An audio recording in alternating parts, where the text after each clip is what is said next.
Hey everyone, welcome back to Corporate Decoder. Today we're sifting through Owens and Miner's latest quarterly report, and let's just say there have been some significant shifts, some good, some less so. Get ready for a deep dive into their financials and a massive sale that's about to change everything.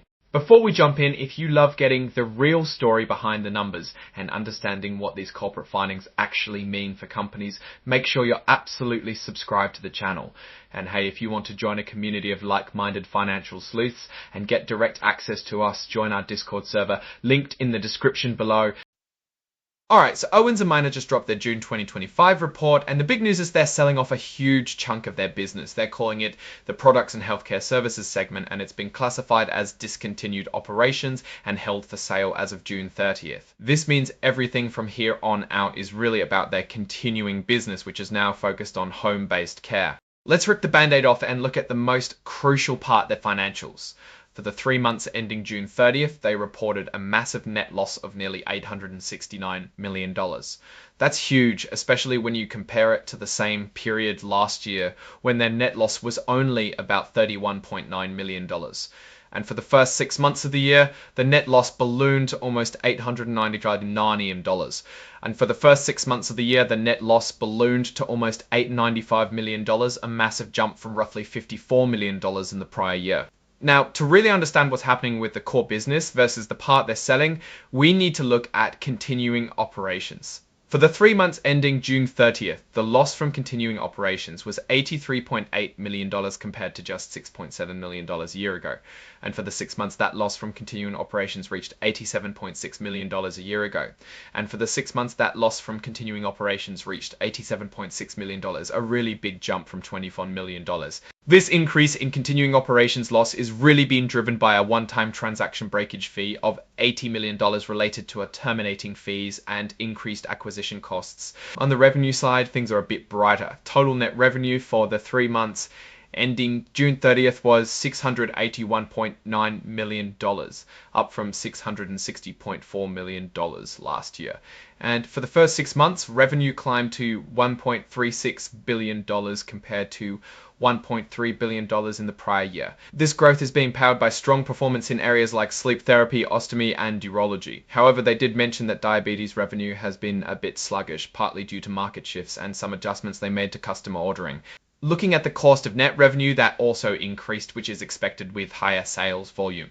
For the 3 months, it rose to 357 more products. Its rise is mainly tied to more direct costs associated with selling more products. Entand and Krolv $1 million from $680 up to $70. This rise is mainly tied to more direct costs associated with selling more products. Their selling, general and administrative expenses, or SG&A, actually went down slightly. For the 3 months, they came in at $267.9 million compared to $270 million last year. And for the 6 months, they dropped to $530.2 million from $542 million from $540. This is a positive sign showing some operational efficiency. Now let's talk about that massive $80 million transaction breakage fee reported in the 3 and 6 month periods. This was essentially a penalty payment for backing out of an acquisition deal for Rotech Healthcare. Big price to pay for changing your mind. Then there are the acquisition related charges and intangible amortization. These went up significantly, especially for the 6 month period, reaching $37.4 million compared to about $28 million last year.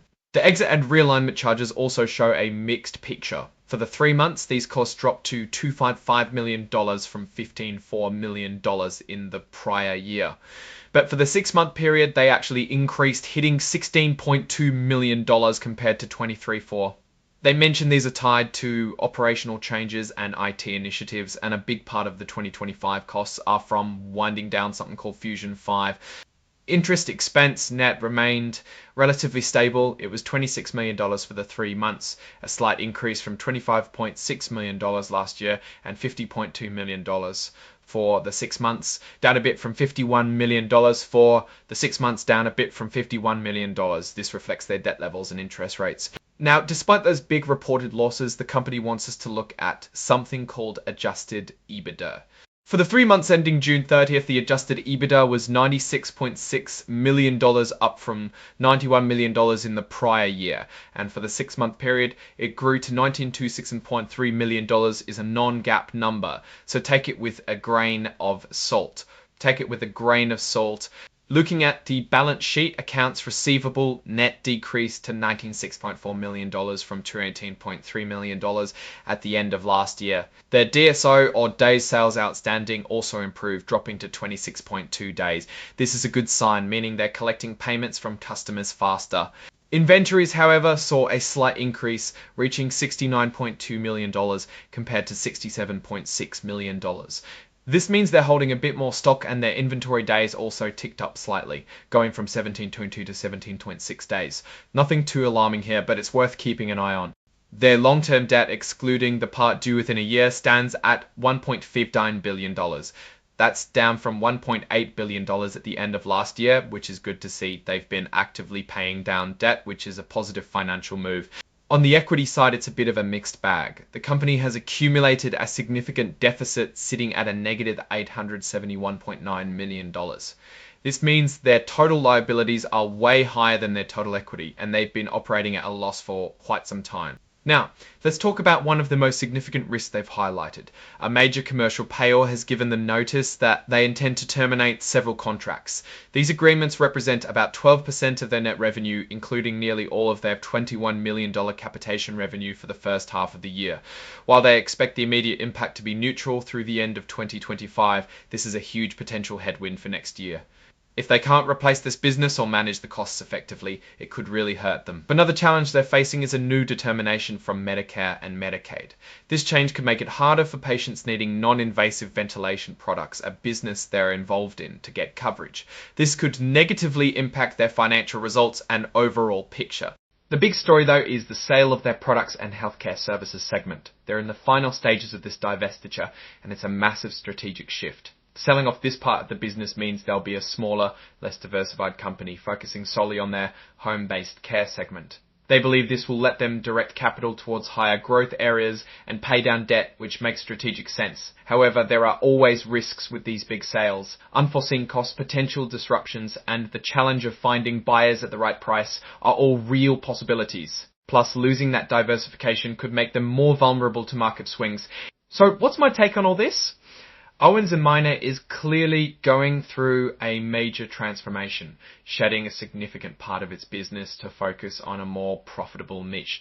The revenue growth in their core operations is encouraging, and their move to reduce debt is a definite positive. However, the massive net loss and the significant risks from that terminated acquisition and the major payer contract termination are serious concerns. The success of this sale and their ability to thrive as a more focused company will be absolutely crucial. It's a bold move, but one that needs careful watching to see if it pays off. Alright, that's our breakdown of Owens & Minor's latest filing. What's your take on these numbers and what they signal for the company's future? Drop your thoughts in the comments below. If this analysis was valuable, hitting that like button really helps the channel out. And remember to subscribe for more deep dives like this. And don't forget to jump into our Discord community. The link is in the description. Thanks for watching, and we'll see you in the next one.